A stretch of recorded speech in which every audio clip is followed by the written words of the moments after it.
السلام علیکم ورحمۃ اللہ وبرکاتہ. الحمدللہ رب العالمین والصلاة والسلام علی رسولنا محمد وعلی آلہ وصحبہ ومن تبعہم بإحسان الی یوم الدین، اما بعد. قال اللہ تبارک وتعالی فی القرآن المجید والفرقان الحمید: رجال لا تلہیہم تجارۃ ولا بیع عن ذکر اللہ وعن اقام الصلاۃ وایتاء الزکاۃ. معزز حاضرین اکرام، آج ہم انشاءاللہ اسلام میں تجارت کے اصول اور آداب کے بارے میں انشاءاللہ کچھ اہم باتیں سنیں گے. سب سے پہلے دیکھیے، تجارت یہ لوگوں کی بنیادی ضرورت ہے. اس کے بغیر زندگی چل ہی نہیں سکتی، کیونکہ انسان اس کے پاس جو چیز میسر ہوتی ہے تو دوسرے کے پاس نہیں ہوتی، دوسرے کے پاس جو چیز میسر نہیں ہے تو ہمارے پاس نہیں ہوتی. تو ہم بیسیکلی ایک دوسرے پر ڈپینڈ ہیں. عدل بدل کرنا، جسے پیسے دے کر سامان خریدنا یا چیز دے کر دوسری چیز خریدنا، اسی کو کہتے ہیں تجارت اور بیع. تو اس کے اسلام میں کچھ اصول اور ضوابط بتائے گئے ہیں. سب سے پہلے تجارت کا حکم قرآن اور حدیث کی روشنی میں کیا ہے؟ دیکھو، اللہ رب العالمین نے قرآن مجید میں ارشاد فرمایا: فَإِذَا قُضِيَتِ الصَّلَاةُ فَانتَشِرُوا فِي الْأَرْضِ وَابْتَغُوا مِنْ فَضْلِ اللَّهِ. جمعہ کا ذکر کیا. جمعہ کے ذکر کرنے کے بعد اللہ تعالیٰ نے فرمایا جب نماز ہو جائے تو تم زمین میں پھیل جاؤ اور اللہ کے فضل کو تلاش کرو. تو اللہ کا فضل تلاش کرنا یعنی روزی روٹی تلاش کرنا، رزق تلاش کرنا، یہ بہت ضروری ہے. ایک اور آیت میں اللہ رب العالمین نے ارشاد فرمایا: احل اللہ البیع وحرم الربا. اللہ تعالیٰ نے خرید و فروخت کو حلال کیا اور سود کو، انٹرسٹ کو حرام کر دیا. تو دیکھیے، اللہ تعالیٰ نے صاف طور پر یہاں پر بتایا احل اللہ البیع. اللہ تعالیٰ نے بیع کو، خرید و فروخت کو، تجارت کو حلال قرار دیا ہے. ایک اور آیت میں اللہ رب العالمین نے فرمایا: یا ایھا الذین آمنوا لا تأکلوا اموالکم بینکم بالباطل الا ان تکون تجارۃ عن تراض منکم.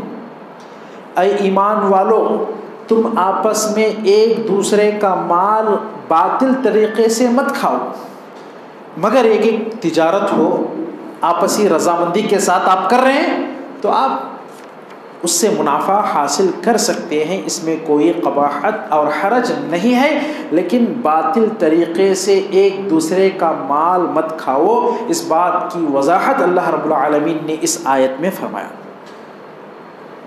تو ان تمام آیات سے یہ بات معلوم ہوتی ہے کہ تجارت کرنا، خرید و فروخت کرنا یہ بالکل ضروری ہے. ایک اور آیت ہے: لیس علیکم جناح ان تبتغوا فضلا من ربکم.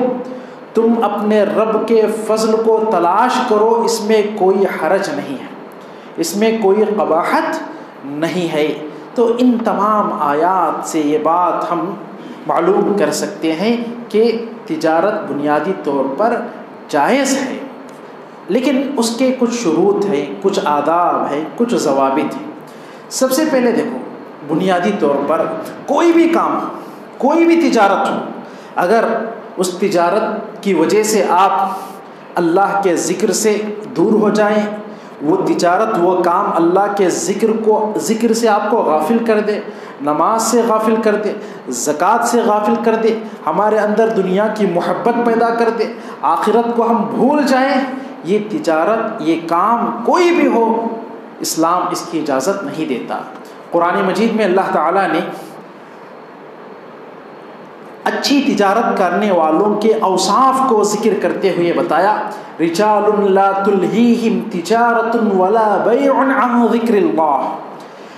ایسے لوگ ہیں، یہ نیک لوگ، اچھے لوگ، جن کو ان کی تجارتیں، ان کی خرید و فروخت اللہ کے ذکر سے، وإقام الصلاة نماز قائم کرنے سے، وإیتاء الزکاۃ اور زکوٰۃ ادا کرنے سے غافل نہیں کرتی۔ آج ہمارے معاشرے میں کتنے ایسے لوگ ہیں جو تجارت کا بہانہ بنا کر نماز نہیں پڑھتے، اگر پڑھتے بھی ہیں تو وقت نکلنے کے بعد پڑھتے ہیں۔ آپ یاد رکھیں، وقت نکلنے کے بعد پڑھی جانے والی نماز قابل قبول نہیں ہے۔ ان الصلاۃ کانت علی المؤمنین کتابا موقوتا، اللہ تعالیٰ فرماتا ہے مومنوں پر نماز وقت پر فرض ہے، وقت نکل جانے کے بعد۔ شیخ الاسلام ابن تیمیہ رحمہ اللہ فرماتے ہیں اگر کوئی آدمی عمدن نماز چھوڑے اور وقت ہو گیا، پھر اس کے بعد اس کو قضا کی بھی گنجائش نہیں ہے، اس کے پاس اب بس ایک ہی راستہ ہے، وہ توبہ کرے اور نوافل زیادہ پڑھے اور آئندہ سے اس چیز سے بچنے کی کوشش کرے۔ تو لہٰذا نماز نہ چھوڑے، نماز کو وقت سے ہرگز بھی تاخیر نہ کرے۔ ہاں البتہ دیکھو، اگر مسجد آپ کے دکان سے، آپ کی تجارت کی جگہ سے دور ہے تو آپ وقت میں وہیں پر نماز ادا کر سکتے ہیں، دور ہو تو۔ ہاں اگر قریب ہے مسجد تو مسجد قریب ہونے کی صورت میں آپ کو مسجد میں آنا ہوگا اور مسجد میں آ کر جماعت کے ساتھ نماز ادا کرنا ہوگا۔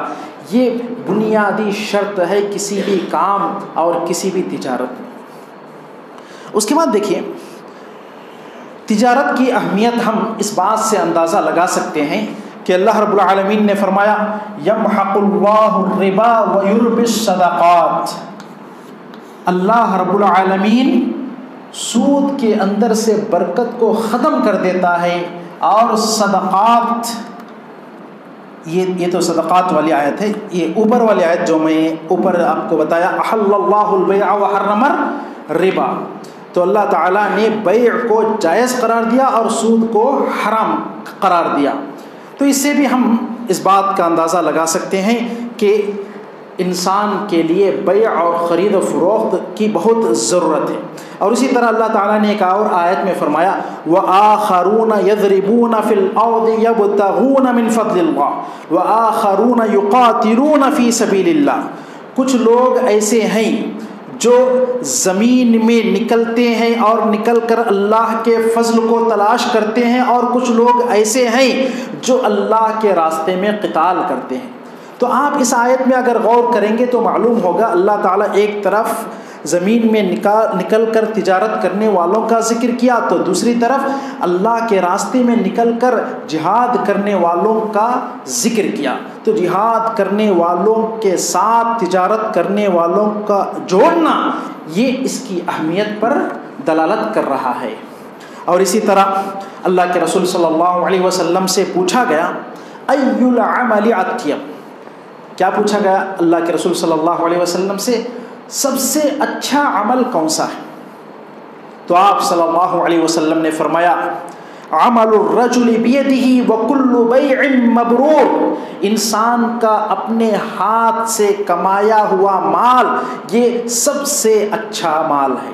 اور اسی طرح ہر وہ بیع جو مبرور ہو یعنی جائز ہو، اس طریقے سے آپ اگر مال کمائیں گے تو یہ بھی بڑی اہمیت کا حامل ہے۔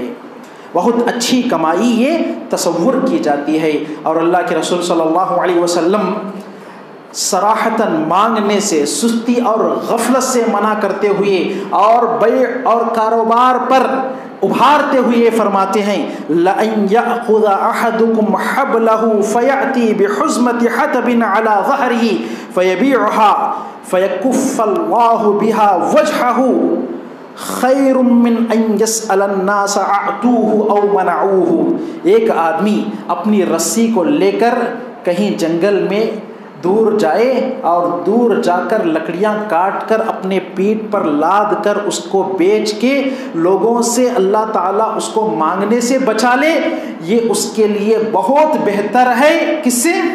لوگوں کے سامنے ہاتھ پھیلانے سے، لوگوں کے سامنے مانگنے سے۔ اعطوہ او منعوہ، لوگ اگر ہم مانگیں گے تو یا تو دے دیتے ہیں یا تو منع کر دیتے ہیں، اس سے بہتر ہے کہ ہم خود کفیل بنیں، تجارت کریں، اور تجارت کر کے ہم اپنی معیشت اور اپنا کاروبار کر کے ہم اپنا مال، اپنا رزق حاصل کرنے کی کوشش کریں۔ دیکھیے صحابہ کرام رضوان اللہ علیہ اجمعین اور اللہ کے رسول صلی اللہ علیہ وسلم کی زندگی میں آپ دیکھو، آپ صلی اللہ علیہ وسلم خدیجہ رضی اللہ عنہا کا مال لے کر جاتے تھے اور تجارت کرتے تھے، اور اسی طرح عثمان بن عفان رضی اللہ عنہ بڑے تاجر تھے، بہت بڑی بڑی تجارتیں ان کی تھیں۔ عبد الرحمن بن عوف رضی اللہ عنہ جب مدینہ آئے تو ایک انصاری صحابی جن سے ان کا بھائی چارہ ہوا تھا، مواخات ہوا تھا، تو انہوں نے کہا کہ میری آدھی دولت میں آپ کو دوں گا، لے لو۔ تو انہوں نے کیا کہا، مجھے آپ کی دولت کی ضرورت نہیں، مجھے بس بازار کا راستہ بتا دو۔ تو جب وہ صحابی بازار کا راستہ بتا دیتے ہیں تو وہ جاتے ہیں اور جا کر خود کما کر تجارت کر کے اتنے مالدار بنتے ہیں کہ اللہ کے راستے میں بہت زیادہ پیسے خرچ کرنے والے بن جاتے ہیں۔ بہت مالدار، بڑے بڑے مالدار صحابہ میں عبد الرحمن بن عوف رضی اللہ عنہ کا بھی شمار ہوتا ہے۔ تو لہٰذا پہلے زمانے میں اس کا تصور اچھا تھا، خرید و فروخت۔ آج کے زمانے میں دیکھو نوجوانوں کی ذہنیت کچھ بدل چکی ہے۔ آج کل نوجوان کیا چاہتے ہیں، نوکری ملے، یعنی وہ یہ نہیں چاہتے کہ بھئی تجارت کریں، صرف نوکری کے پیچھے رہتے ہیں۔ حالانکہ نوکری اتنی اچھی چیز نہیں ہے تجارت کے برخلاف۔ تجارت میں آزادی ملتی ہے، تجارت میں ترقی کے راستے ہموار ہوتے ہیں۔ نوکری میں، جاب میں کیا ہوتا ہے، انسان وہیں تک محدود رہ جاتا ہے، زیادہ ترقی کرنے کے موقع نہیں ملتے، جہاں ہے وہی رہتا ہے۔ لہٰذا ہمارے نوجوانوں کو چاہیے کہ اس طرف بھی توجہ دیں اور اس میدان میں بھی آگے بڑھنے کی کوشش کریں، اور اچھی طریقے سے، حلال طریقے سے تجارت کما کر خود معیشت حاصل کریں اور خیر کے کاموں میں خرچ کرنے کی کوشش کریں۔ آج کی یہ بہت سخت ضرورت ہے۔ دیکھیے اگر تجارت کے شروط یا اصول و آداب کے بارے میں ہم بات کریں گے تو سب سے پہلے دیکھو رضامندی ضروری ہے۔ الا ان تکون تجارتا عن تراض منکم، اگر تجارت آپسی رضامندی کے ساتھ ہو تو اس میں کوئی قباحت نہیں ہے، وہ جائز ہے۔ زبردستی والی تجارت، زبردستی خریدنا یا بیچنا، یہ اسلام اس کی اجازت نہیں دیتا۔ جیسا کہ کبھی کبھی ایسا ماحول بن جاتا ہے کہ کوئی زبردستی کرتا ہے، تو ایسا نہیں کرنا چاہیے، خوشی بخوشی رضامندی کے ساتھ تجارت ہونا چاہیے، یہ سب سے بنیادی شرط ہے۔ اور اسی طرح تجارت کے اصول و آداب میں ایک اہم اصول یہ ہے کہ انسان سچائی اور امانت داری کو لازم پکڑے، سچائی اور امانت داری کو لازم پکڑے۔ اللہ کے رسول صلی اللہ علیہ وسلم فرماتے ہیں البیعان بالخیار ما لم یتفرقا فإن صدقا وبینا بورک لہما فی بیعہما وإن کذبا وکتما محقت برکت بیعہما۔ آپ صلی اللہ علیہ وسلم فرماتے ہیں دو خرید فروخت کرنے والے، ان کو خرید و فروخت کے سامان میں پورا کا پورا اختیار واپس کرنے کا ہے جب تک وہ ساتھ ہوتے ہیں، جب تک مجلس ختم نہیں ہوتی، انسان ایک دوسرے سے جدا نہیں ہوتے، دور نہیں چلے جاتے، تب تک لے کر بھی واپس کرنے کی گنجائش اللہ کے رسول صلی اللہ علیہ وسلم نے دی ہے۔ مثال کے طور پر ہم کوئی چیز خریدے دکان سے، خریدنے کے بعد پیسے دینے کے بعد ہم کو پسند نہیں آئی، ابھی ہم وہیں پر ہیں، تو ہم اس کو واپس کرتے ہیں، واپس کر سکتے ہیں، اس کو واپس لینا ضروری ہے کیونکہ ابھی پوری بے گویا نہیں ہوئی، لیکن وہاں سے چلے جانے کے بعد واپس کرنے کا حق نہیں ہوتا۔ اگر وہ تاجر لینا چاہے تو لے، نہ لینا چاہے تو انکار بھی کر سکتا ہے۔ یہاں پر آگے آپ صلی اللہ علیہ وسلم فرماتے ہیں فَإِن صَدَقَا وَبَيَّنَا، اگر وہ دونوں اپنی تجارت میں سچ بولیں اور اس کے اندر کیا خامی ہے، کیا عیب ہے، اس کو واضح کریں، تو ان کی تجارت میں اللہ رب العالمین برکت عطا فرماتا ہے۔ وَإِن كَذَبَا وَكَتَمَا، اگر وہ جھوٹ بولیں اور اس کے اندر کے عیب کو، نقص کو، خامی کو چھپائیں، محقت برکت بیعہما، آپ صلی اللہ علیہ وسلم فرماتے ہیں ان کی تجارت کی برکت ختم ہو جاتی ہے، ان کے خرید و فروخت میں اللہ رب العالمین برکت چھین لیتا ہے، پھر اس تجارت اور کاروبار میں برکت نہیں ہوتی۔ اسی لیے دیکھو ہم کبھی کبھی کیا ہوتا ہے، ہم یہ سوچتے ہیں کہ جھوٹ بول کر بیچ دیں گے یا عیب چھپا کر بیچ دیں گے تو ہم سمجھتے ہیں کہ بڑے ہوشیار ہیں۔ ہوشیار نہیں ہیں، بلکہ آپ اپنا ہی نقصان کر رہے ہو، اپنی تجارت کی برکت کو ختم کرنے کا آپ ذریعہ بن رہے ہو۔ یہ چالاکی نہیں ہے بلکہ یہ تو بیوقوفی ہے۔ اور اسی طرح اللہ کے رسول صلی اللہ علیہ وسلم کی حدیث ہے، التاجر الامین مع النبیین والصدیقین والشہداء، امانت دار تاجر قیامت کے روز نبیوں کے ساتھ، صدیقین کے ساتھ اور شہداء کے ساتھ ہوگا۔ کتنی بڑی فضیلت ہے امانت دار تاجر کی۔ آپ صلی اللہ علیہ وسلم کے بارے میں آپ جانتے ہیں، خدیجہ رضی اللہ عنہا اللہ کے نبی صلی اللہ علیہ وسلم کو جو نکاح کا پیغام بھیجا وہ کس بنیاد پہ بھیجا؟ اسی بنیاد پہ کہ آپ صلی اللہ علیہ وسلم اپنی تجارت میں امین تھے، خدیجہ رضی اللہ عنہا کا مال لے جاتے اور جیسے منافع آتا پورا کا پورا خدیجہ رضی اللہ عنہا کو انصاف کے ساتھ امانت داری کے ساتھ واپس کرتے۔ یہی صفت خدیجہ رضی اللہ عنہا کو پسند آئی، جس کی بنیاد پر وہ آپ صلی اللہ علیہ وسلم کو پیغام بھیجتی ہیں نکاح کا، پھر نکاح ہو جاتا ہے۔ تو معزز حاضرین، امانت داری اور سچائی بہت ضروری ہے۔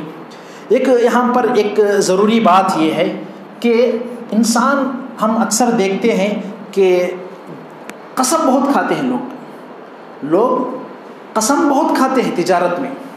دیکھو اللہ کے رسول صلی اللہ علیہ وسلم کی حدیث ہے، الحلف منفقۃ للسلع ممحقۃ للبرکہ۔ آپ صلی اللہ علیہ وسلم فرماتے ہیں کہ قسم کھانے سے سامان تو بک جاتا ہے، سامان تو آپ زیادہ بیچ سکتے ہیں، ممحقۃ للبرکہ، لیکن یہ اس سے کیا ہوتا ہے، اس تجارت کے اندر، اس کاروبار کے اندر برکت ختم ہو جاتا ہے، ختم ہو جاتی ہے، اس کے اندر سے رب العالمین برکت کو چھین لیتا ہے۔ اور ایک حدیث میں آپ صلی اللہ علیہ وسلم فرماتے ہیں 3 قسم کے لوگ ایسے ہیں جن سے اللہ رب العالمین نہ قیامت کے روز بات کرے گا، نہ ان کی طرف دیکھے گا، اور ان کے لیے دردناک عذاب ہے، وَلَهُمْ عَذَابٌ عَلِيمٌ۔ اس حدیث کے راوی ابو ذر رضی اللہ عنہ کہتے ہیں، خاب و خسر، اے اللہ کے رسول ایسا آدمی تو برباد ہو گیا، نقصان میں آ گیا، اتنا بدنصیب آدمی کون ہے؟ تو آپ صلی اللہ علیہ وسلم فرماتے ہیں وہ 3 آدمی وہ ہیں، سب سے پہلے المسبل، جو اپنی ازار کو ٹخنوں کے نیچے لٹکاتا ہے، والمنان، اور جو لوگوں کو دے کر احسان جتاتا ہے، اور تیسرا ہے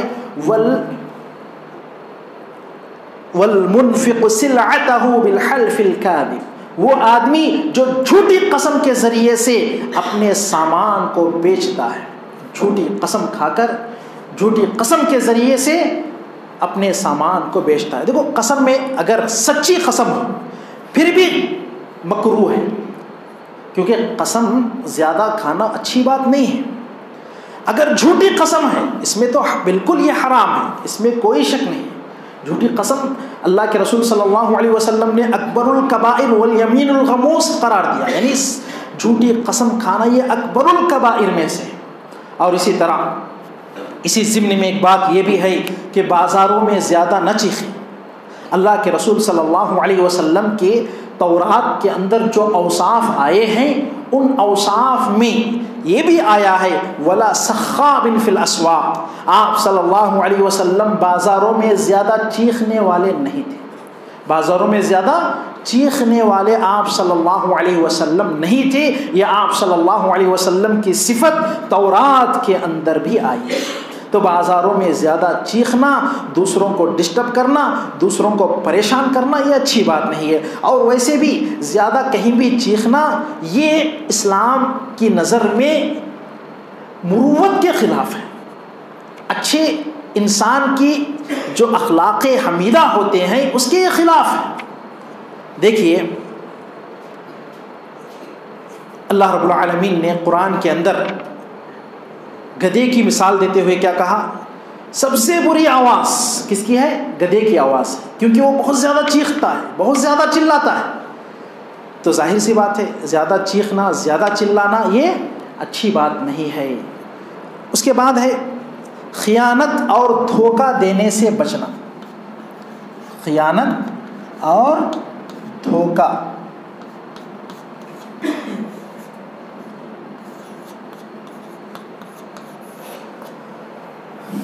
اللہ رب العالمین فرماتا ہے، حدیث قدسی ہے، انا ثالث الشریکین ما لم یخن احدہما بالآخر، جب دو پارٹنر آپس میں مل کر تجارت کرتے ہیں تو میں بھی ان کے ساتھ تیسرا ہوتا ہوں، میں بھی ان کے ساتھ تیسرا ہوتا ہوں، یعنی میں ان کی مدد کرتا ہوں، ان کے ساتھ ہوتا ہوں جب تک کہ ایک دوسرے کو خیانت نہ کرے۔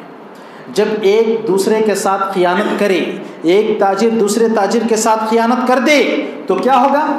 اللہ رب العالمین وہاں سے ہٹ جائے گا، یعنی اللہ کی مدد، اللہ کی نصرت، تائید اور اللہ کی برکت وہاں سے ختم ہو جائے گی۔ اور اسی طرح اللہ کے رسول صلی اللہ علیہ وسلم ایک مرتبہ بازار سے گزر رہے تھے، کیا دیکھتے ہیں کہ ایک آدمی اناج بیچ رہا ہے۔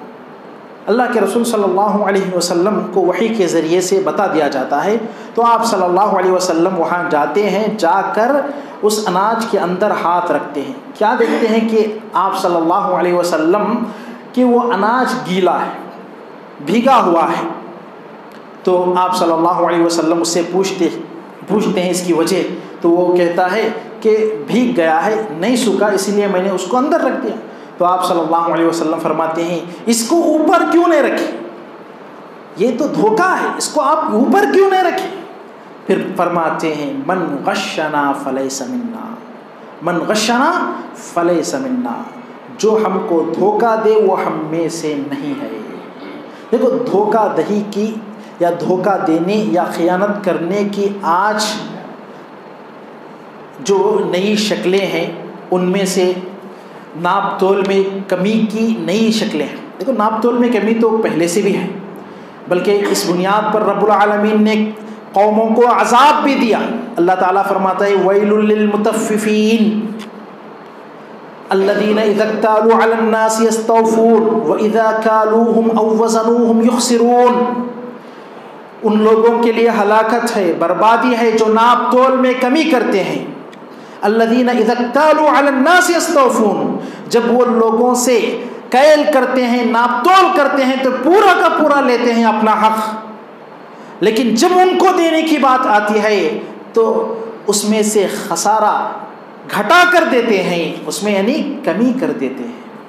اور اسی طرح آج کل دیکھو پیٹرول پمپ میں جاؤ یا پیکنگ کے چیزوں میں جو کمی آتی ہے، یا ایک چیز میں دوسری چیز ملانا، ایک کوالٹی میں دوسری کوالٹی کی چیز ملا دینا، یہ ساری چیزیں ناپ تول کی کمی کی جدید شکلیں ہیں۔ اور اسی طرح ایک اہم چیز ہے حرام چیزوں کی تجارت نہیں کرنا، حرام چیزوں کی تجارت نہیں کرنا۔ دیکھو حرام چیزیں جیسے آپ کو معلوم ہی ہے، شراب بیچنا، تمباکو بیچنا، بیڑی بیچنا، سگریٹ بیچنا، پان مسالہ، جو بھی نشے کی چیزیں ہیں اور جو بھی حرام چیزیں ہیں ان چیزوں کا بیچنا، ان کو اپنے دکان میں رکھنا، یہ بالکل غلط بات ہے، یہ درست نہیں ہے۔ کیونکہ دیکھو اللہ رب العالمین پاک ہے اور پاک چیزوں کو قبول کرتا ہے۔ ہم ہمیشہ پاک چیزوں کو پسند کرنا چاہیے، پاک چیزوں سے ہمارا لگاؤ ہونا چاہیے، اور ہم مسلمان کو ایسی گندی چیزیں، ایسی حرام چیزیں بیچیں، یہ ایک مسلمان کے لیے زیب نہیں دیتا۔ اور کبھی دیکھو بعض جائز چیزیں بھی اگر اس کو ذریعہ بنا کر حرام کام کیا جا رہا ہو تو وہ بھی بیچنا جائز نہیں ہے۔ مثال کے طور پر ایک شراب کی کمپنی کسی کسان کے پاس، انگور کے تاجر کے پاس یا انگور کے کسان کے پاس آئے اور شراب بنانے کے لیے انگور مانگے تو ایسی کمپنیوں کو انگور وغیرہ بیچنا حرام ہے، غلط ہے، کیونکہ اللہ رب العالمین نے فرمایا وَتَعَاوَنُوا عَلَى الْبِرِّ وَالتَّقْوَى وَلَا تَعَاوَنُوا عَلَى الْإِثْمِ وَالْعُدْوَانِ، تم نیکی کے کاموں میں، خیر کے کاموں میں ایک دوسرے کا ساتھ دو، برے کاموں میں، گناہوں کے کاموں میں ایک دوسرے کا ساتھ مت دو۔ یہ اللہ رب العالمین نے فرمایا، ایک اصول ہے، جب بھی کسی جائز چیز کے ذریعے سے حرام کام ہو رہا ہو تو ایسے لوگوں کو چیزیں بیچنا بالکل جائز نہیں ہے۔ جیسے آج کل دیکھو کوئی مورتی بنا رہا ہے، مورتی کے لیے میٹیریل سپرے کرنا، مورتیاں بنانے کے لیے، بت بنانے کے لیے اس کی جو ضروریات اور لوازمات ہیں وہ چیزیں بیچنا جائز نہیں ہے۔ کسی کے اسٹیل کی دکان ہے، اسٹیل کی دکان میں وہ کچھ مورتیاں رکھ کے بیچ رہا ہے، اب اس کو معلوم ہے کہ یہ لے جاتے ہیں اور لے جا کر اس کی پوجا کرتے ہیں، اس کی عبادت کرتے ہیں، اس کی بندگی کرتے ہیں، ظاہر سی بات ہے ہم مسلمان ہیں، ہم توحید کو مانتے ہیں، تو ایسے لوگوں کو کیسے بیچ سکتے ہیں جس کے ذریعے سے شرک ہو، جو شرک کا ذریعہ بنے۔ تو ایسے ساری چیزوں سے، ایسے سارے کاموں سے ہمیں بچنا چاہیے اور احتیاط کرنا چاہیے۔ اس کے بعد ہے ایک اہم چیز، آج کے زمانے کا بہت اہم مسئلہ ہے، سودی قرض نہ لیں، سودی قرض نہ لیں۔ سودی قرض میں دیکھو اللہ رب العالمین نے فرمایا یمحق اللہ الربا ویربی الصدقات، اللہ تعالیٰ سود کے اندر برکت کو ختم کرتا ہے اور صدقات کے اندر رب العالمین برکت کو رکھ دیتا ہے یا اس کے اندر اضافہ کرتا ہے۔ دیکھو سودی کاروبار، سودی قرض لے کر تجارت کرنا یہ کبھی بھی نفع بخش نہیں ہوتا۔ ایسا کرنے والے ہمیشہ پریشان ہوتے ہیں، ان کو ہمیشہ پریشانی کا سامنا کرنا پڑتا ہے۔ دیکھو عموماً کیا کرتے ہیں لوگ، تجارت کرنے کے واسطے اور انویسٹمنٹ کے واسطے بینک کے پاس جاتے ہیں اور سودی قرض لیتے ہیں، اور یہ بہانہ بتاتے ہیں کہ اس کے ذریعے سے ہم اچھی تجارت کریں گے، کمائیں گے اور کما کر بینکوں کو واپس کر دیں گے، ہم بھی فائدے میں ہوں گے اور وہ بھی فائدے میں ہوں گا۔ یہ حیلہ ہے، یہ بہانہ ہے۔ چلو مان لو کہ اگر نقصان ہو گیا تو کیا ہوگا، آپ کو اصل بھی دینا پڑے گا اور اصل کے ساتھ یہ انٹرسٹ بھی دینا پڑے گا، تب تو آپ کی حالت اور بھی زیادہ بگڑ جائے گی۔ تو دیکھیے سودی قرض ہرگز نہیں لینا، کتنی بھی مجبوری ہو، کتنی بھی ضرورت ہو، سودی قرض لینے سے بچیں۔ ابھی قریب میں شیخ سلیمان رحیلی حفظہ اللہ کا ایک ویڈیو کلپ میں سن رہا تھا، ان سے کسی نے پوچھا کہ ایک انسان سخت بیمار ہے، اس کے علاج کے لیے سودی قرض لینا پڑ رہا ہے یا سودی قرض لینے کی ضرورت ہے، تو کیا وہ لے سکتا ہے کیا؟ انہوں نے کہا کہ ایک طرف علاج ایک مصلحت ہے اور سود مفسدت ہے، اور سود کا نقصان علاج کے فائدے سے بڑا ہے، کیونکہ سود کو بہت سخت وعید آئی ہے سود کے بارے میں۔ اللہ تعالیٰ نے فرمایا فَأْذَنُوا بِحَرْبٍ مِّنَ اللَّهِ وَرَسُولِهِ، اگر تم سود سے نہ رکو گے تو کیا ہوگا، اللہ اور اللہ کے رسول کے خلاف جنگ کرنے کے لیے تیار ہو جاؤ۔ تو شیخ نے کہا کہ ایسے وقت میں بھی سودی قرض نہیں لے سکتے، کیونکہ سود کا قرض جو ہے اس کی قباحت بہت زیادہ ہے، اس کی مفسدت اور اس کا نقصان بہت زیادہ ہے، اس لیے نہیں لینا۔ اور آخر میں انہوں نے کہا وَمَن يَتَّقِ اللَّهَ يَجْعَل لَهُ مخرجا، اور جو اللہ رب العالمین پر بھروسہ کرے، اللہ تعالیٰ کا تقوی اپنے اندر بٹھائے، اللہ رب العالمین اس کے لیے مخرج اور نکلنے کی جگہ بناتا ہے۔ تو معزز حاضرین، تو بہت خطرناک چیز ہے یہ۔ دیکھو اللہ کے رسول صلی اللہ علیہ وسلم فرماتے ہیں لعن اللہ آکل الربا وموکلہ وشاہدیہ وکاتبہ، اللہ تعالیٰ کی لعنت ہے سود کھانے والے، سود کھلانے والے، سود پر گواہ بننے والے اور سود کے کام کو لکھنے والے، یعنی سود میں کسی بھی قسم کا تعاون، کسی بھی قسم کی مدد شریعت اس کی اجازت نہیں دیتی۔ دیکھو اب سود کی جدید کچھ شکلیں ہیں۔ بینک سے لون لینا، یہ لون کئی طرح کا ہوتا ہے، بزنس لون ہو، ہوم لون ہو، میڈیکل لون ہو یا کوئی بھی لون ہو، سود کی بنیاد پر جو بھی لون لیتے ہیں وہ لون بالکل وضاحت کے ساتھ سود ہے، ایسے لون لے کر تجارت کرنا بالکل جائز نہیں۔ اور اسی طرح گولڈ لون یعنی سونا رکھ کر قرض لینا اور اس کے مقابلے میں انٹرسٹ پے کرنا، سود پے کرنا، یہ بھی واضح شکل ہے، یہ بھی آج کے دور حاضر کی بہت بری بلا بن چکی ہے۔ آج مسلمان چھوٹے چھوٹے بہانوں پر، چھوٹے چھوٹے مجبوریوں پر ایسا کام کرنے کے لیے ایسے کام کرنے کے لیے تیار ہو رہے ہیں۔ اور اسی طرح دیکھو ایک چیز یہاں پر بہت اہم چیز ہے، بہت سارے لوگوں کو یہ چیز معلوم نہیں ہے۔ سونا اور چاندی کے جو تاجر ہیں، سونا اور چاندی کے جو تاجر ہیں، شریعت کیا کہتی ہے؟ سونا اور چاندی آپ قرض نہیں بیچ سکتے، آپ قرض نہیں بیچ سکتے، یدم بیت یعنی فوراً پیسے لیے اور سونا بیچے، پیسے لے لیا اور چاندی بیچے۔ تو یہ شریعت کا اصول ہے۔ الذهب بالذهب والفضة بالفضة والبر بالبر والتمر بالتمر والشعير بالشعير والملح بالملح يدا بيد سواء بسواء۔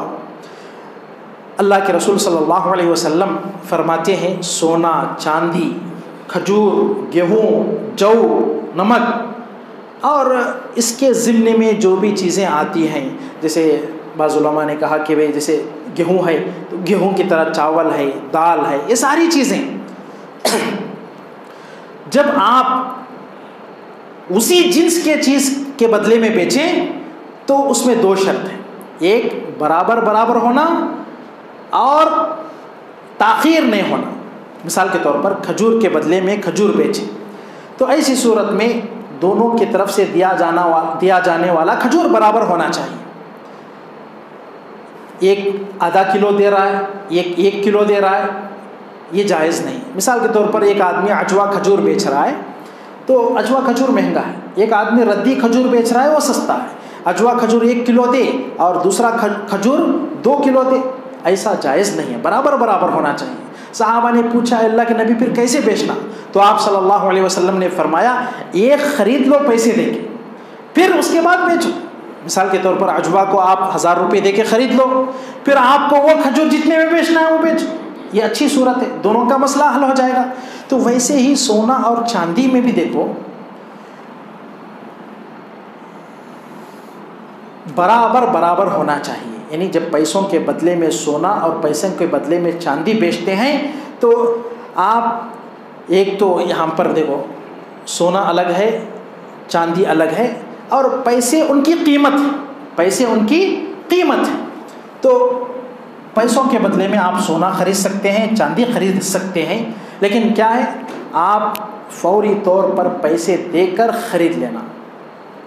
اگر تاخیر ہو جائے، لیٹ ہو جائے تو اس کی شریعت اجازت آپ کو نہیں دیتی۔ سونے اور چاندی کی تجارت میں قرض نہیں چلتا، یہ بہت سارے لوگوں کو معلوم نہیں ہے۔ اور اسی طرح آج کل دیکھو گورنمنٹ کے جو سکیمز ہیں، حکومتی سکیمز میں بہت ساری چیزیں کیا ہیں، بعض لوگ کیا بولتے ہیں جیسے آندھرا وغیرہ میں کچھ گورنمنٹ کی طرف سے، حکومت کی طرف سے قرض ملتا ہے اور قرض کے مقابلے میں کم سود ہوتا ہے، کم انٹرسٹ ہوتا ہے۔ لوگ کیا سمجھتے ہیں کہ حکومت ہمارا تعاون کر رہی ہے، حکومت ہماری مدد کر رہی ہے، حالانکہ یہ غلط بات ہے۔ سود چاہے 1 پیسہ ہو یا 10 روپیے ہو، سب برابر ہیں، سب حرام ہیں۔ تو انٹرسٹ جو گورنمنٹ کے سکیمز انٹرسٹ کے مقابلے میں ہو، سودی ہو، تو اس کو نہیں لینا چاہیے۔ آپ سوچتے ہیں کہ بھئی ہم ہندوستان میں رہتے ہیں، ہندوستان میں تو یہ سب چلتا ہے۔ دیکھو شریعت جو ہے وہ پوری دنیا کے لیے ہے، ہر زمانے کے لیے ہے، صرف ہندوستان یا صرف مکے والوں کے لیے، سعودی عرب والوں کے لیے نہیں۔ تو آپ یہ چیز پہلے سمجھیں کہ اسلام یہ قیامت تک ہے اور ہر جگہ کے لیے اور ہر وقت کے لیے۔ لہٰذا اگر ہم اسلام سے محبت کرتے ہیں، اگر یہ یقین رکھتے ہیں اسلام ہر زمانے کے لیے اور اسلام ہر جگہ کے لیے مفید ہے اور کارآمد ہے، تو ہم کو یہ بھی یقین کرنا پڑے گا کہ اسلام جو ہمیں بتائے اسی میں ہماری دنیاوی اور اخروی فائدہ ہے۔ ایک حدیث میں آپ کو بتاتا ہوں، آپ صلی اللہ علیہ وسلم نے فرمایا من ترک شیئا للہ عوضہ اللہ خیرا منہ، اگر کوئی آدمی اللہ کے لیے کوئی چیز چھوڑ دیتا ہے، اگر کوئی آدمی اللہ کے لیے کوئی چیز چھوڑ دیتا ہے تو رب العالمین اس کو اس سے بھی اچھا بدلہ دے گا، اللہ رب العالمین اس کو اس سے بھی اچھا بدلہ دے گا۔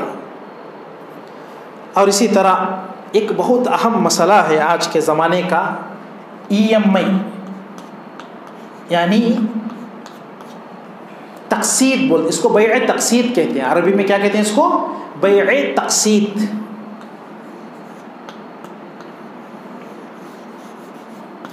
دیکھو بیع تقسیط یا EMI کی دو صورتیں ہیں۔ پہلی صورت کیا ہے کہ ہم کسی سے کوئی سامان خریدیں اور پیسہ بھی اسی کو دینا پڑ رہا ہے ہر مہینہ۔ دوسری صورت کیا ہے، پیسہ ہم چیز کسی سے لے رہے ہیں لیکن پیسہ کوئی اور دے رہا ہے۔ مثال کے طور پر ہم سامان خریدے اور ہمارا پیسہ کون پے کر رہا ہے؟ بینک والا پے کر رہا ہے، بجاج فنسر جو کارڈ استعمال کرتے ہیں بجاج والا پے کر رہا ہے، اور کریڈٹ کارڈ استعمال کرتے ہیں، جس بینک کا کریڈٹ کارڈ ہے، جس کمپنی کا کریڈٹ کارڈ ہے وہ لوگ پے کر رہے ہیں۔ تو تھرڈ پارٹی کا جو انٹر ہونا ہے یہ بالکل غلط ہے، اس میں کوئی شک نہیں ہے۔ اور یہ ساری جو کمپنیاں ہیں، یہ بجاج فنسر، یہ بینک، سب سودی ہیں، بغیر سود کے کوئی آپ کو قرض نہیں دیتا، بغیر سود کے یہ EMI ممکن ہی نہیں ہے۔ جیسے کئی لوگ کیا کرتے ہیں، گاڑی خریدتے ہیں، 2 ویلر ہو یا 4 ویلر ہو، اور جا کے خریدنے کے بعد ان کا پیسہ کون پے کرتا ہے؟ اس کمپنی والے کو بینک والا پے کرتا ہے، اور آپ کو بینک میں ہر مہینہ کنت بننا پڑتا ہے، اور ہر مہینہ جو مقررہ رقم ہے اس کو آپ کو پے کرنا رہتا ہے۔ بعض لوگ کیا سوال کرتے ہیں کہ ہم لوگ کریڈٹ کارڈ استعمال کرتے ہیں، اس پہ کبھی کبھی ہم فوراً پیسے دے دیتے ہیں، EMI لے لیتے ہیں اور فوراً پیسے دیتے ہیں، انٹرسٹ دیتے نہیں، کیا یہ صحیح ہے یا صحیح نہیں ہے؟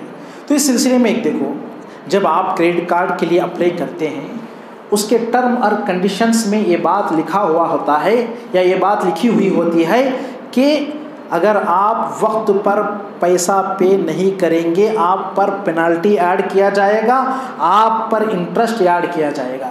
اس ٹرم اور کنڈیشن کو ماننا یہ اسلام کے خلاف ہے۔ جب یہ ٹرم اور کنڈیشن آپ نہیں مانتے تو آپ کو کریڈٹ کارڈ نہیں ملتا، لہٰذا کریڈٹ کارڈ وغیرہ کے لیے اپلائی کرنا، اس کو استعمال کرنا، یہ بھی سودی کاروبار میں یا سودی قرض کا ایک حصہ ہے۔ کیونکہ اگر مان لو آپ صحیح ٹائم پے کر رہے ہیں لیکن کسی وجہ سے کسی مہینہ تاخیر ہو گیا تو وہ بینک والا کیا کرتا ہے، آپ پر پینالٹی ڈالتا ہے، آپ پر انٹرسٹ ایڈ کرتا ہے، آپ کو مجبوراً پے کرنا پڑے گا، آپ کو مجبوراً ادا کرنا پڑے گا، کیونکہ حالات ایک جیسے نہیں ہوتے۔ ہم کچھ سوچتے ہیں تو بعد میں کچھ اور حالات بدل جاتے ہیں۔ تو ایسی ساری چیزیں ہیں جس کی وجہ سے علماء نے کہا ہے کہ کریڈٹ کارڈ استعمال کرنا، سودی جو کریڈٹ کارڈ ہیں وہ جائز نہیں ہے، چاہے وہ کسی بھی بینک کو ہو یا بجاج فنسرو کا کارڈ ہو یا کوئی اور کارڈ ہو۔ اور اسی طرح ایک دوسری شکل میں جو بول رہا تھا، 2 شکلیں ہیں۔ ڈائریکٹ کمپنی والے سے قرض لینا EMI پر، ڈائریکٹ، مثال کے طور پر میری کوئی کمپنی ہے، کوئی آدمی آیا اور مجھ سے تقسیط یعنی EMI پر وہ سامان خرید رہا ہے۔ اب وہ خریدا تو کیا اس کو بیچ سکتے ہیں یا نہیں بیچ سکتے؟ اگر اس وقت کی قیمت اور بعد کی قیمت، لیٹ دینے پر بھی اور اس وقت بھی، دونوں کی ایک ہی قیمت ہو، اس میں جواز میں کوئی شک نہیں ہے۔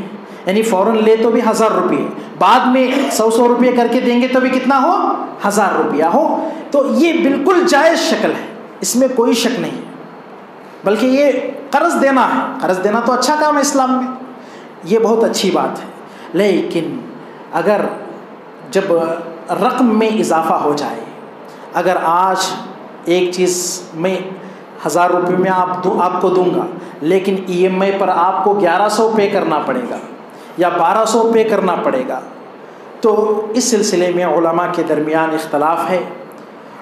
کچھ لوگ کہتے ہیں کہ یہ جائز ہے، کچھ لوگ کہتے ہیں کہ یہ جائز نہیں ہے۔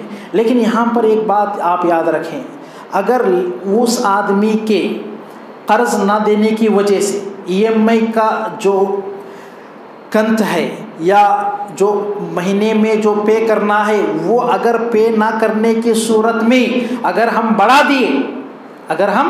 بڑھا دیے تو یہ تو سود ہے، اس کے حرمت میں کوئی شک نہیں، اس کے حرمت میں کوئی شک نہیں۔ اور ایسے ہی ہوتا ہے، آج کے زمانے میں کیا ہوتا ہے، سب اکثر ایسے ہی ہوتا ہے۔ ہاں، آپ کو 1 لاکھ روپے میں گاڑی خریدنا ہے، ماہانہ 10,000 روپے سمجھو بھرنا ہے، لیکن کسی مہینے میں آپ بھر نہیں سکے تو آپ کو کیا کرنا پڑے گا، 10,000 کے ساتھ انٹرسٹ اور پینالٹی بھی ایڈ کر کے آپ کو بھرنا پڑے گا۔ تو ظاہر سی بات ہے، یہ انٹرسٹ، یہ پینالٹی جو ہے یہی سود ہے، اسی کو شریعت جائز قرار نہیں دیتا۔ بعض لوگ بہانے کرتے ہیں، کیا کہتے ہیں، یہ تو دارالحرب ہندوستان ہے، یہاں تو سود جائز ہے، ایسے بہانے کرتے ہیں جو کہ بالکل غیر مناسب ہے اور یہ دلیل سے ثابت نہیں ہے۔ قرآن و حدیث سے کہیں بھی یہ ثابت نہیں ہے کہ دارالحرب میں سود لینا، سودی کاروبار کرنا، سودی تعامل کرنا یہ جائز ہے، ایسا کہیں بھی یہ آیا نہیں ہے۔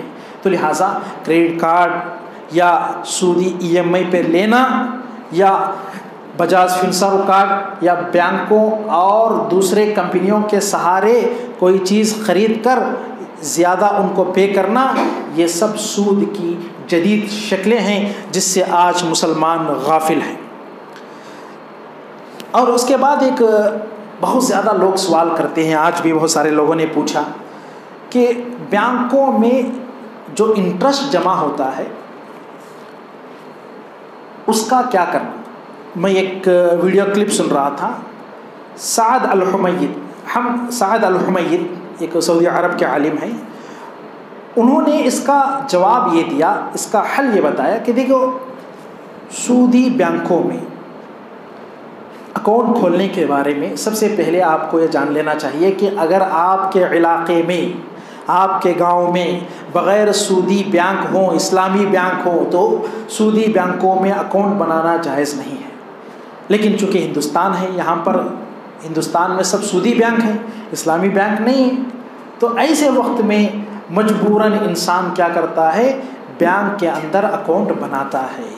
تو انہوں نے کہا کہ بینک کے اندر جب آپ اکاؤنٹ بنائیں گے تو سب سے پہلے اس بات کا خیال رکھیں کہ آپ کرنٹ اکاؤنٹ بنائیں، کیونکہ کرنٹ اکاؤنٹ کے اندر انٹرسٹ یاد نہیں ہوتا، کرنٹ اکاؤنٹ کے اندر انٹرسٹ یاد نہیں ہوتا، سیونگ اکاؤنٹ بنانے سے بچیں۔ انہوں نے یہ کہا اگر چلو مان لو کسی وجہ سے آپ سیونگ اکاؤنٹ بنائے ہیں اور سیونگ اکاؤنٹ میں آپ کے نہ چاہتے ہوئے بھی بینک انٹرسٹ ایڈ کر رہا ہے، تو ایسے صورت میں اس ایڈ کردہ انٹرسٹ کو ہم کیا کرنا، دیکھو وہ ہماری ملکیت نہیں ہے، ہم اس کو ثواب کی نیت سے کہیں بھی خرچ نہیں کر سکتے، بس اس سے چھٹکارا پانا ہے، بس اس سے اب کیا کرنا ہے، ہم کو چھٹکارا پانا ہے۔ اس کو استعمال کرنا تو بالکل غلط ہے، سود کھائے اگر کوئی اس کو استعمال کرتا ہے تو اب اس سے کیسے چھٹکارا پانا۔ علماء نے کہا کہ اگر کسی مسجد میں طہارت خانہ بن رہا ہے، حمام باتھ روم، تو وہاں پر خرچ کرو، مسجد میں نہیں، ٹوائلٹ وغیرہ میں، یا کہیں مسلمانوں کے لیے کوئی اچھا کام ہو رہا ہے جیسے روڈ بن رہا ہے، راستہ بن رہا ہے، تو وہاں پر خرچ کرو۔ یا کچھ علماء نے یہ کہا کہ کوئی مسلمان قید ہے، اب اس کو رہا کرنے کے واسطے، بیل کو اپلائی کرنے کے واسطے بہت سارا پیسے چاہیے، تو چونکہ وہ مجبور ہے وہاں پر دو۔ یا کوئی بہت زیادہ بیمار ہے، اس کو آپریشن کے لیے لاکھوں روپے درکار ہیں، اس کے پاس اتنا پیسہ نہیں ہے، تو وہاں پر دو۔ یا کسی غیر مسلم جو غریب ہے آپ کے پہچان کا، اس کو ثواب کی نیت کے بغیر دو، کسی کو بھی دو، ثواب کی نیت کے بغیر مت دو۔ بہرحال مسلمان اگر غریب ہیں، مسکین ہیں، تو اکثر علماء نے کہا ہے کہ ان کو دینے سے بچنا چاہیے، کیونکہ وہ مسلمان ہیں اس لیے ان کو دینے سے بچنا چاہیے. بعض علماء نے کہا ہے کہ دے بھی سکتے ہیں اگر بہت زیادہ مجبور ہیں. تو اس طرح سے چھٹکارا پانے کی کوشش کرنا چاہیے. پہلے تو یہ کوشش کرنا چاہیے کہ ہمارے اکاؤنٹ میں انٹرسٹ ایڈ ہی نہ ہو. اگر ایڈ ہو گیا تو یہ باقی اس سے چھٹکارا پانے کے کچھ طریقے ہیں.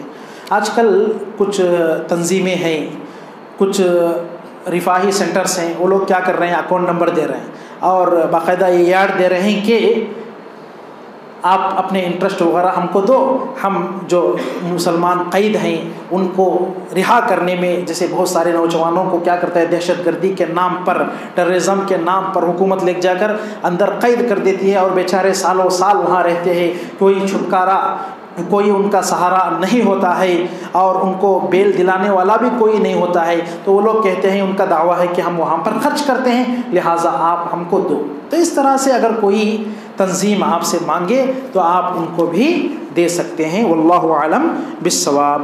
بہرحال اس میں علماء کے الگ الگ اقوال ہیں.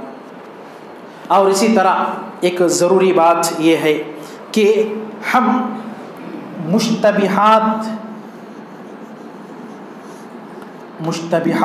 یعنی جو شک والے چیزیں ہیں, یعنی انسان کو جو شبہے میں ڈال دیں, ایسی چیزوں سے کیا کریں, بچیں. ایسی چیزوں سے بچیں. دیکھو ایک چیز کیا ہے, کبھی کبھی ہم کوئی تجارت کرنا چاہتے ہیں, ہمارے پاس کلیئرٹی نہیں ہوتی کہ بھئی یہ حلال ہے یا حرام ہے, جائز ہے, شریعت کا کیا حکم ہے, جائز ہے یا غلط ہے. تو ایسی صورت میں کوشش یہی کرنی چاہیے کہ ہم اس تجارت کو چھوڑ دیں, کوئی اچھی تجارت کرنے کی کوشش کریں. اللہ کے رسول صلی اللہ علیہ وسلم فرماتے ہیں, ان الحلال بین و ان الحرام بین. حلال بھی واضح ہے اور حرام بھی واضح ہے. وبینہما امور مشتبہات, اور ان دونوں کے درمیان کچھ مشتبہ چیزیں ہوتی ہیں. کچھ مشتبہ یعنی ڈاؤٹ فل چیزیں ہوتی ہیں, انسان کو جس میں شبہ ہوتا ہے کہ کرنا ہے یا نہیں کرنا ہے, حلال ہے یا حرام ہے. تو آپ صلی اللہ علیہ وسلم نے فرمایا, فمن اتقى الشبہات فقد استبرأ لدینہ. اگر کوئی آدمی ان شبہات سے بچائے, ان ڈاؤٹ فل چیزوں سے بچے, تو ایسی صورت میں وہ اپنے دین کی حفاظت کر لیا. ومن وقع فی الشبہات وقع فی الحرام. اگر کوئی آدمی ان چیزوں میں واقع ہو گیا, ان چیزوں میں ڈوب گیا, ان چیزوں کو انجام دے دیا, سمجھ لو وہ حرام میں مبتلا ہو گیا اور وہ حرام کے اندر داخل ہو گیا. تو مشکوک چیزوں سے جہاں تک ہو سکے انسان کو بچنے کی کوشش کرنا چاہیے. اور اسی طرح غلط تجارت کی ایک آج کے زمانے میں بہت زیادہ پائی جاتی ہے, بلیک مارکیٹنگ. آپ لوگ جانتے ہی ہوں گے بلیک مارکیٹنگ. بلیک مارکیٹنگ کا مطلب کیا ہے, لوگوں کو کوئی چیز کی ضرورت ہو لیکن اس کے قیمت کو, اس کے پرائز کو بڑھانے کے واسطے اس کو روکیں, لوگ مجبور ہوں پھر بھی باہر نہ نکالیں, تو اس کو کہتے ہیں احتکار. عربی میں آپ صلی اللہ علیہ وسلم نے فرمایا, لا يحتکر الا خاطئ. احتکار اور ذخیرہ اندوزی وہی کرتا ہے جو گنہگار ہوتا ہے, غلطی کرنے والا ہوتا ہے. تو بلیک مارکیٹنگ کی شریعت کے اندر اجازت نہیں ہے.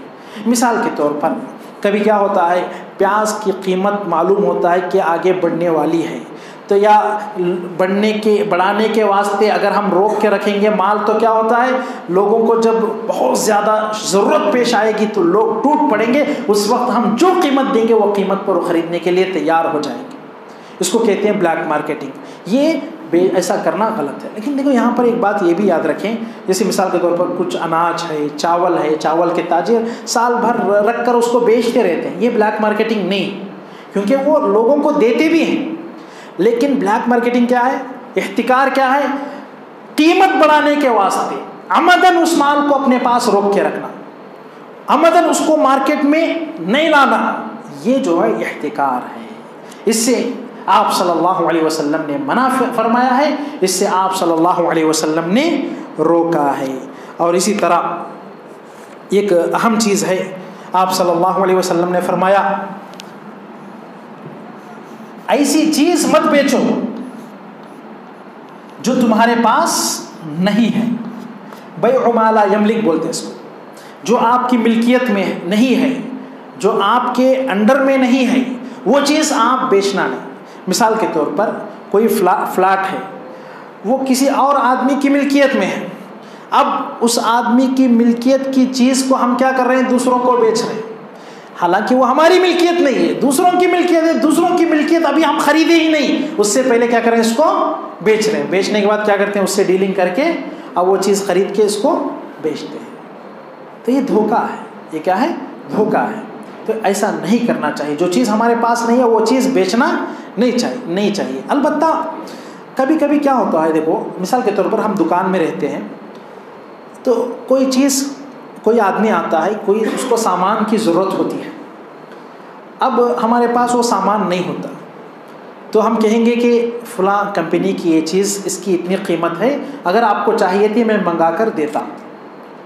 تو یہ غلط نہیں ہے، یہ صحیح ہے۔ اس کو بیع سلم بولتے ہیں۔ اس کو کیا بولتے ہیں؟ بیع سلم، یعنی قرض بیچنا۔ قرض یعنی دو قرض میں دو صورتیں، ایک پیسے بعد میں دینا، یا پیسے دینے کے بعد سامان بعد میں دینا، دونوں سلم ہیں، یہ دونوں بھی جائز ہیں۔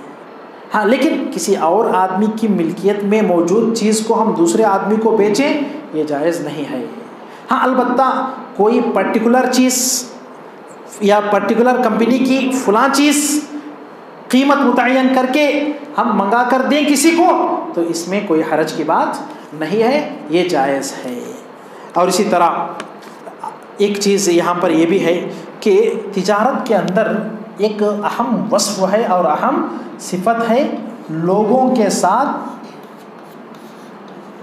آسانی کرنا۔ لوگوں کے ساتھ آسانی کرنا۔ آپ صلی اللہ علیہ وسلم کی حدیث ہے، رحم اللہ رجلا سمحا اذا باع سمحا اذا اشترى سمحا اذا اقتضى۔ اللہ رب العالمین اس آدمی پر رحم کرے گا جو آدمی خریدتے وقت، بیچتے وقت اور لوگوں سے قرض کا تقاضا کرتے وقت، یعنی قرض واپس لیتے وقت جب لوگوں کے ساتھ اچھے سلوک سے پیش آتا ہے، آسانی کا معاملہ کرتا ہے، سختی کے ساتھ پیش نہیں کرتا، ایسے آدمی پر اللہ رب العالمین رحم کرتا ہے۔ لوگوں کو جھنکارنا، لوگوں کے ساتھ چڑچڑاہٹ کے ساتھ پیش آنا، لوگوں کو سختی کرنا یا قیمت میں ڈٹ کے رہنا، یہ ساری چیزیں اچھی چیزیں نہیں ہیں۔ تھوڑا قیمت میں کم کرنا، لوگوں کی رعایت کرنا، لوگوں کے ساتھ اچھا تعامل کرنا، لوگوں کے ساتھ اچھے انداز سے پیش آنا، یہ ایک اچھے تاجر کے اوصاف ہیں۔ اور اللہ کے رسول صلی اللہ علیہ وسلم نے فرمایا ایسے آدمی پر اللہ رب العالمین رحم کرے گا۔ اور اسی کے ضمن میں ایک حدیث آپ صلی اللہ علیہ وسلم نے فرمایا، من اقال مسلما بیعتہ اقال اللہ عثرتہ۔ اگر کوئی آدمی کسی مسلمان کو بیچی ہوئی چیز کو واپس لے لیتا ہے، مثال کے طور پر ہم کسی آدمی کو کوئی چیز بیچے، وہ گھر گیا، گھر جانے کے بعد اس کو وہ چیز پسند نہیں آئی، اگر ایسے مسلمان کو بیچی ہوئی چیز واپس لے کر اس کے پیسے ہم اس کو دے دیتے ہیں، اقال اللہ عثرتہ، تو رب العالمین اس کی مصیبت کو، اس کی پریشانیوں کو دور کر دیتا ہے۔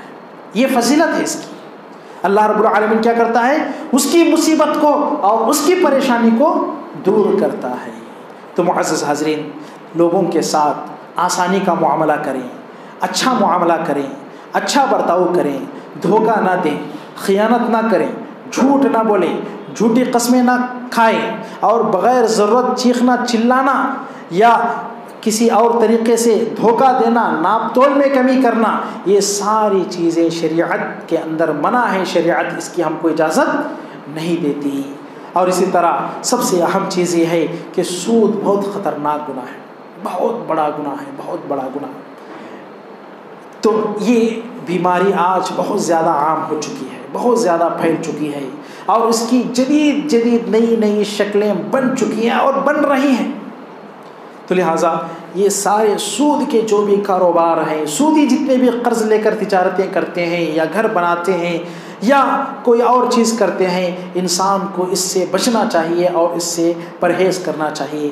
بس میں یہی باتوں سے اپنی بات کو ختم کروں گا۔ ویسے دیکھو تجارت کے اصول اور بھی بہت ہیں، جیسے مثال کے طور پر آپ دیکھو انشورنس ہے یا شیئر مارکیٹنگ ہے یا دیگر اور بھی بہت ساری چیزیں ہیں۔ آج کے زمانے میں آپ کو معلوم ہے تجارت بہت آگے بڑھ چکا ہے اور بہت وسیع تر بن چکا ہے تجارت، تو بہت ساری چیزیں ہیں، لیکن یہ چونکہ یہ بنیادی باتیں ہیں، ان بنیادی باتوں کو بتانا میں نے مناسب سمجھا، لہٰذا انہی باتوں پہ میں اپنی بات کو ختم کرتا ہوں۔